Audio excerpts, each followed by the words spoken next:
नमस्कार. Epic crime न्यूजमध्ये आपले स्वागत. अण्णा हजारे यांनी मुख्यमंत्री यांना पाठवलेल्या पत्रात माहिती अर्ज शुल्कवाढ, ओळखपत्र जोडण्याची सक्ती, एक विषय एकच अर्ज 8, पुनरावृत्ती अर्ज निकाली काढण्याची तरतूद, माहिती मागण्याचे कारण विचारायची सक्ती, सुनावणीत अनुपस्थित राहिल्यास अपील फेटाळण्याची तरतूद तसेच माहिती आयोगाच्या कार्यक्षमतेकडे दुर्लक्ष केल्याबाबत गंभीर अपेक्षा नोंदवली आहे. सविस्तर माहितीसाठी चॅनलला सबस्क्राईब करा. देवेंद्र फडणवीस की कायदा माहिती अधिकार कायद्यातील 12 जून 2020-26च्या बेकायदेशीर दुरुस्त्या तरतुदी रद्द कराव्या असं आपण मागणी केली होती. त्याबद्दल त्यांनी लिहिलंय,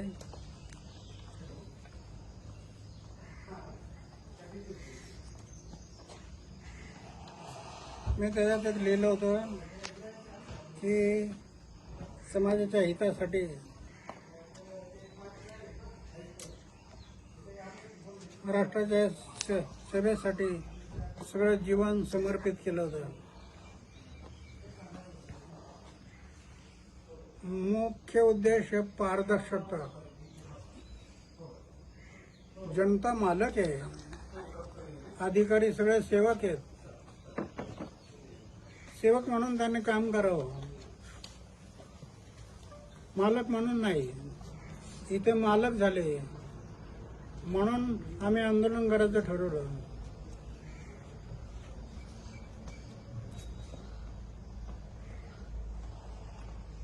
आता सरकारने विचार केला की तुम्ही म्हणता तसं आम्ही करायला तयार आहोत. मुख्य माहिती आयुक्त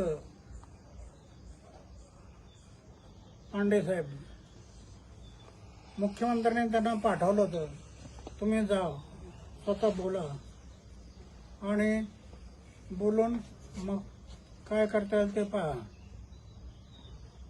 म्हणून ते आले होते. चर्चा झाली.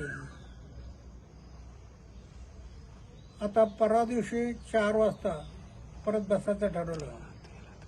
ते माहिती आयुक्त स्वतःला पाठवतात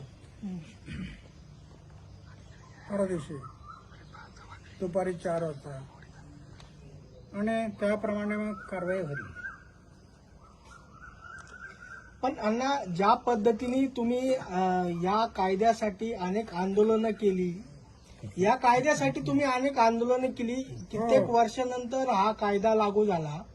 त्यानंतर सरकार ज्या पद्धतीने तरतुदी करतंय, तर हा कायदा कुठेतरी कमजोर करण्याचा प्रयत्न आहे का? याच्यात काय असतं, सरकार आहे, कायदे करणारे वेगळे असतात आणि दुसरे कोणी आले की ते काहीतरी करतात, असं ते घडतं.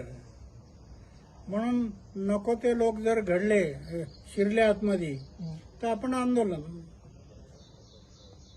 समाजाच्या हितासाठी जे करणं शक्य आहे ते करा, जनतेच्या हितासाठी करायचं ते करा, अन्यथा आंदोलन. तर अण्णा, आता 5 तारखेला जे आता उपोषणाचा इशारा दिलेला होता, 5 जुलैला उपोषणाचा इशारा दिलेला होता, तो तात्पुरता स्थगित केलाय का? आता स्थगित केला. आता मुख्यमंत्र्यांनी माहिती आयुक्त, प्रमुख माहिती आयुक्त त्यांनाच पाठवलं होतं. त्यांच्याशी चर्चा झाली आणि ते म्हणे मी स्वतः येतो माहिती आयुक्त म्हणून, कधी यायचं सांगा. तर म्हणणं परवा दिवशी दुपारी 4 वाजता या. ते येणार आहेत आणि ते मुख्यमंत्र्यांशी चर्चा करून मग निर्णय घेणार. अण्णा, त्या बैठकीमध्ये जर मागण्याचं समाधान झालं नाही तर 5 तारखेला जे ठरवलेलं आंदोलन हे उपोषण आहे ते होणार आहे का? होणार.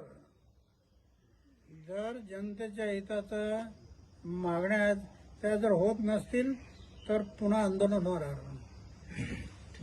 माझं जीवनच समाज आणि देशासाठी आहे.